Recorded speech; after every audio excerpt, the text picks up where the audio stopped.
Weekend nziza nshuti banywanyi ba Rwanda News 24 aho muherereye hose tubifurize kugira ishya n'ihirwe ndetse muhirwe n'ibyo mukora. Turaje rero nkuko bisanzwe mu kiganiro cyacu uko biri ikiganiro kigiye kwibanda ku makuru atandukanye avugwa muri aka karere. Ikiganiro kiri bwibajemo no mu busesenguzi tuganire kuri byinshi bitandukanye. Njya muri kumva kuri Mikrondi Alphonse Capone ubifuriza ibihe byiza, ibihe by'umunezero, ibihe byuzuye ishya n'ihirwe kuri mwe mwese mwafashe akanya kanyu mukajya kuri Rwanda News 24, kuri mwe mwese mwakanze subscribe kugira ngo ibiganiro bijye bibageraho uko bukeye ndetse nuko bwije. Tutabatinde rero reka tubabwire ko muri aka kanya rwose mu mujyi wa Goma hamaze kuvumburwa ikirundo cy'amasasu yaratabye mu butaka. Turabwira kandi ko General Kifwa wo muri Repubulika na Demokarasi ya Kongo akurikiranyweho ko ihohoterwa yakoreye umusivile, naho Monisco nayo iravugwaho gutabara abazarendo bari bataye muri yombi. Turagarukana none kandi kumwe mu bayobozi bakuru b'ishyaka rya riri mu ihuriro rya Union Sacrée, ni ishyaka rihuriwemo na Perezida Felix Antoine Tshisekedi. Ubu ngubu rero ryamaze umwe mu bayobozi baryo yamanitse amaboko ahubwo ayoboka AFC Nanga. Uwo ninde? Nimujye kure rero turamubabwira muri iki kiganiro. Nanone kandi turabwira ko intumwa z'u Rwanda za Repubulika na Demokarasi ya Kongo zamaze iminsi ziganira. Ubu noneho hari ibindi bishya bemeje ndetse barateganya no kongera guhura. Ese biraba ryari, bizaba ryari? Mwejya kure rero tubafitiye byinshi cyane birambuye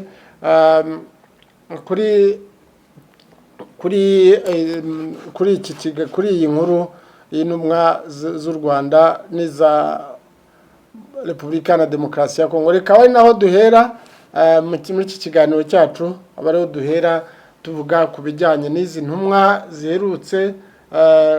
Imyanzuro yabo yaratinze kujya hanze, bahuye mu minsi ibiri ishize nibwo baganiriye kuri 20 na 21, ariko imyanzuro y'ibyavuyemo yari yaratinze gushyirwa ahagaragara.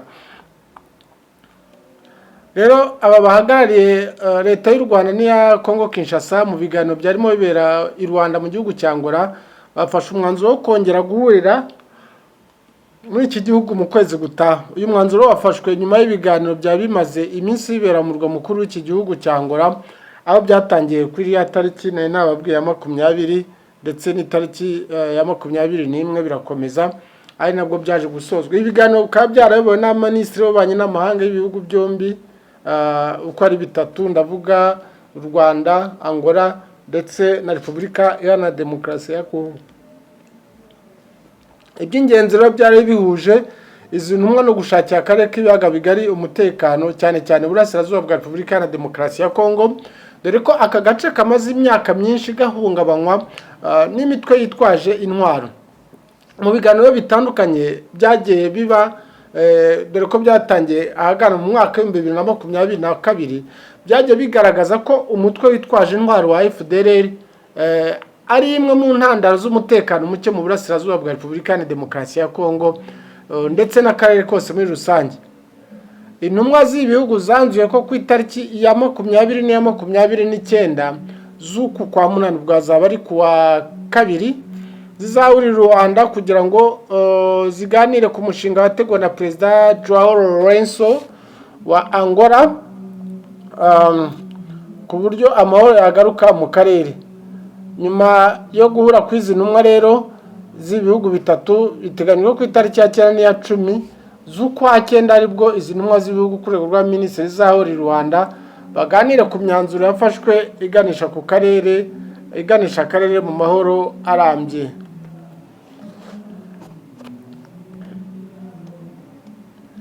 Tukiri muri Repubulika Iharanira Demokarasi ya Kongo, tubabwire ko mu mujyi wa Goma hamaze gutahurwa ikirundo cy'amasasu yarahishe mu butaka, byagiye bihwiswa ko ari abasirikare ba FARDC bashaka kuyagurisha n'abaturage. Amakuru aturuka muri Goma avuga ko iki kirundo cy'intwaro ziganjemo amasasu cyavumbuwe n'abantu bakoraga imirimo y'amaboko, aho barimo bacukura bakaza kugwa kuri iki kirundo cy'amasasu.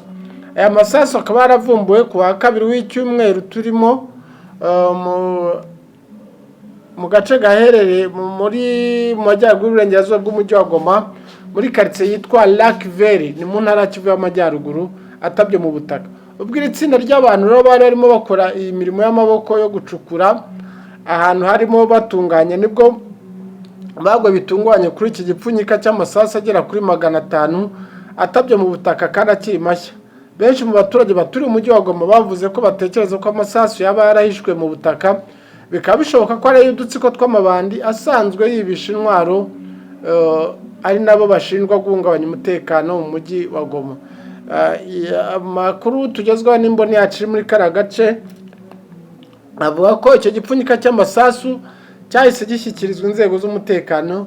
Ababibonye kwa bavuga ko itahurwa ry'ayo masasu ryahuriranye n'igikorwa cyo kugenzura ibinyabiziga byose byari mu mujyi, ko nta ntwaro zibikwamo cyatangiye mu ntangiriro z'iki cyumweru. Iki gikorwa cyo kugenzura ibinyabiziga kikaba gikorwa kibera ahantu hahurira imodoka zivuye ahantu hatandukanye mu mahuriro y'imihanda, mu rwego rwo kureba ko nta ntwaro zinjiye mu mujyi wa Goma mu buryo butandukanye, mu buryo bunyuranyije n'amategeko. Nanone kandi tukiri muri Repubulika Iharanira Demokarasi ya Kongo, General Kifwa ni Muretona General wayoboraga ikigo cy'abakomando cyitwa Kamina, ahohotewe umusivile, none akaba akurikiranwe n'ubutabera. Ni byatangajwe rero na Minisiteri y'Ubutabera muri Repubulika Iharanira Demokarasi ya Kongo, yatangaje ko iri gukurikirana Lieutenant General Kifwa usanzwe ari umuyobozi w'ikigo cya gisirikare cya Kamina, wagaragaye ku mbuga nkoranyambaga arimo guhohotera umunyamategeko mugenzi wabo yitwa Maître Kabwende. Byabaye rero ahagana ku itariki ya 19 nibwo abanyamategeko bakora mu ntwara ya Horomami bahuriye mu rukiko rwa gisirikare rwa Gombe Kinshasa mu gisa n'imyigaragambyo, maze bandikira ubushinjacyaha bwa gisirikare basaba gukurikirana Lieutenant General Kifwa usanzwe ari umuyobozi w'ikigo cya gisirikare cya Kamina. Abanyamategeko rero babisabye nyuma y'uko ku mbuga nkoranyambaga hasakaye amashusho agaragaza abasirikare bahagarikiwe na Lieutenant General Kifwa barimo batoteza bwana Maître Kabwende, bamubwira kurira imodoka mu bwoko bwa Jeep. Muri iyo video yagiye hanze bigaragaza ko ubona abasirikare ba Kifwa bari kumuhondagura, undi nawe agatakamba ababwira ati rwose mumbabarire mungire imbabazi, ariko biranga iby'ubusa. Witwa Maurice Kanyama, uyu Maurice Kanyama mbabwira ni perezida w'urukiko rw'abavoka, ni perezida w'urugaga rw'abavoka. We avuga ko mu gihe umunyamategeko umwe ahohotewe n'abandi bose baba bahohotewe, mu ijambo rye akaba agaragaza ko abavoka ari abantu bafite agaciro kuko baharanira uburenganzira bwa bose kugeza ku mukuru w'igihugu. Akavuga ko yizeye ko ubutabera buzakora akazi kabwo.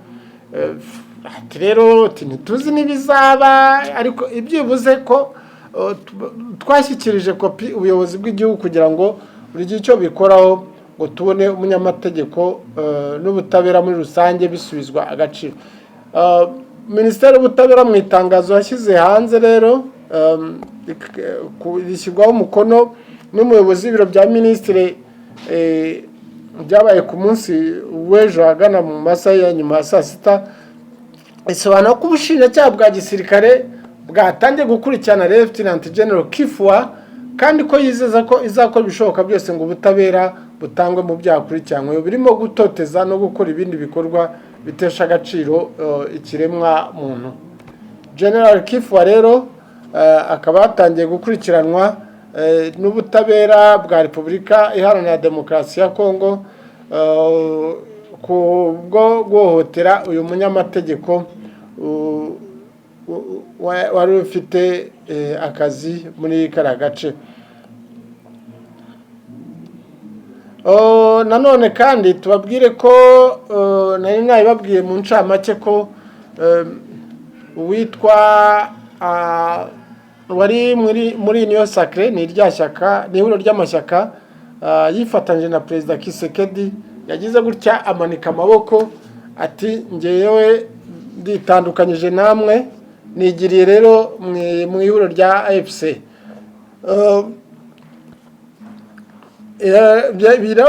Byemejwe burundu n'ishyaka AREP risanzwe ribarizwa muri iyi niyo sacre ya Perezida Felix Antoine Kisekedi.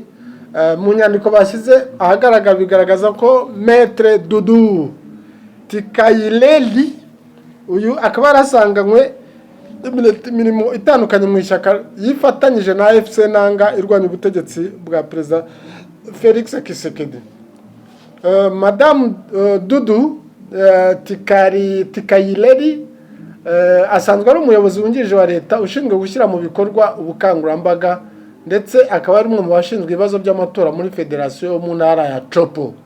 Iyi ntara ya Chopo mbabwira niyo yahoze yitwa Kisangani kera. Mu nyandiko rero nahoze mbabwira ziri hanze zigaragaza ko Madame Dudu Tikayireri yinjiye mu ishyaka rya AREP ahagana mu ntangiriro z'ukwezi kwa kabiri mwaka 2023 aza kwegura muri izi nshingano mu kwezi kwa kane uyu mwaka nyuma yo kugaya ubutegetsi bwa Perezida Felix Kisekedi Chilombo ari nabyo byatumye agana muri AFC. Mu ntangiriro z'iki cyumweru rero mu ishyaka AREP bageze gutyabona Madame Dudu Tikayireri arimo gukoresha ibiganiro mu ihuriro rya AFC ya Corneille Nangaa. Ibiro niko byahise bitera umujinya iri shyaka bityo rifata icyemezo cyo kumenyesha ko Madame Dudu atakiri umwe mu bagize AREP risanzwe barizwa mu ihuriro rya Union Sacrée ya Perezida Felix Antoine Kisekedi.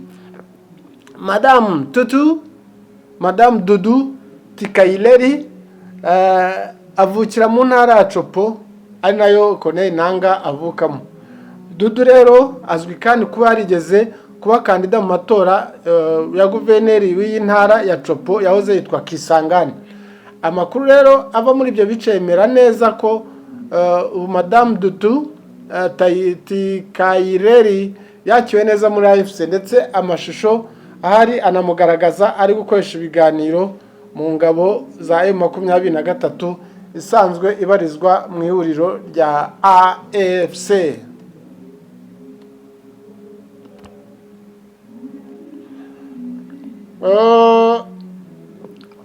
Monisco nayo rero muri iyi minsi yagize gutya rwose igaba ibitero muri kasho ya gisirikare ya FARDC. Nimba twavuga ko Monisco yasubiranyemo na FARDC numbaze.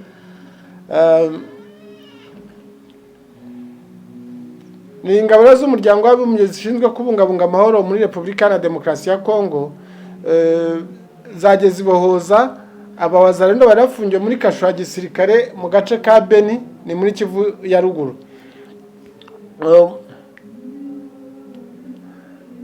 Ni abana barenga rero barindwi bari hagati y'imyaka 10 no 17 bari barinjwe mu mutwe witwaje intwaro ya gisirikare uzwi nka wazarendo barekuwe mu buroko bw'ubushinjacyaha bw'abasirikare aho bari bamaze igihe bafungiwe.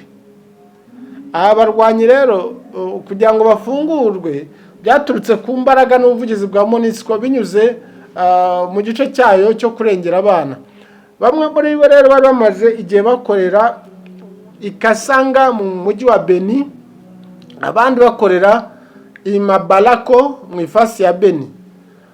Umwe muri abana avuga ko binjiye muri iri tsinda kubera ubujiji kandi ko batumva neza ingaruka bizabagiraho. Akavuga ko yaratuye mu mujyi wa Butembo igihe yinjizwaga mu gisirikare bamubwira ko agiye kujya arengera abaturage abakiza abarwanyi b'umutwe wa ADF wari umaze gushinga imizi mu gace ka Beni.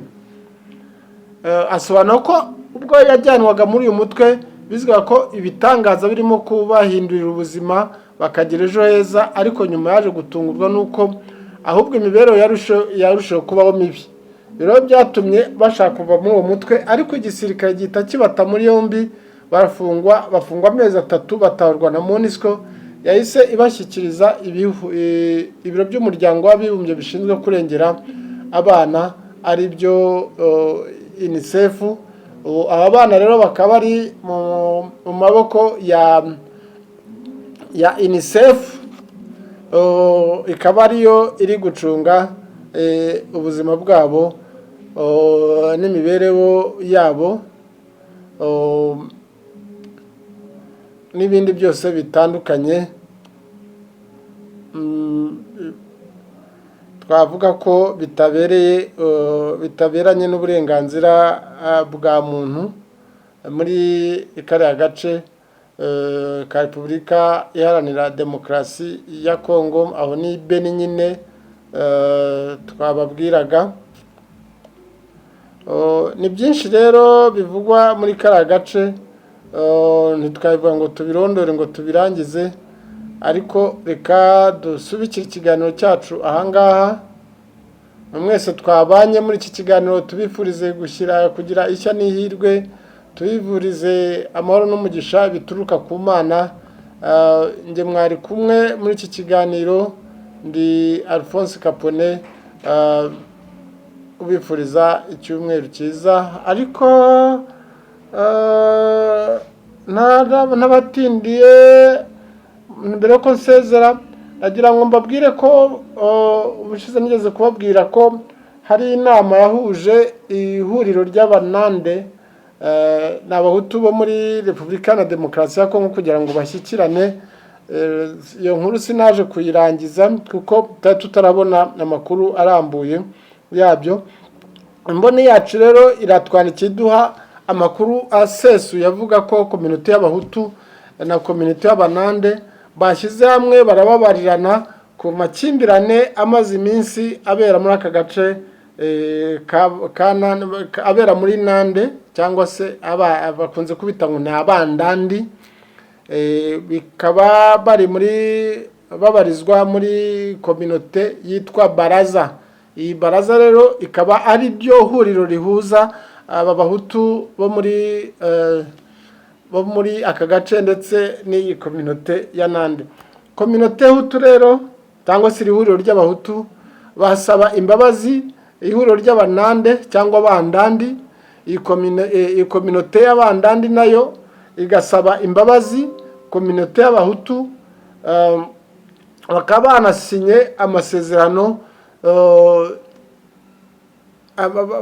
amasezerano, avuga kuri iyi community yagomba kubahuza. Vice President rero w'iyi community y'abandande cyangwa se y'abanande mu gace akaba ahuriye muri Baraza, azasimburwa abiciye mu matora azategurwa mu kwezi kumwe kuri imbere. Aya mashyaka yombi cyangwa se ibi bice byombi bakaba bashimira uwitwa Nkinzo, perezida akaba n'umwanditsi w'abahutu muri Kivu y'Amajyaruguru, ndetse na guverineri generali ariwe bita Major Peter Chirumwami, kuba babahuje kugira ngo barebe ko bagarura amahoro muri kariya gace kavugwa muri kiriya gice. Reka tubashimire rero, tubifurize kugubwa neza, tubifurize weekend nziza. Mwari kumwe nanjye Alphonse Kapone, nawe ubutaha. Bye bye.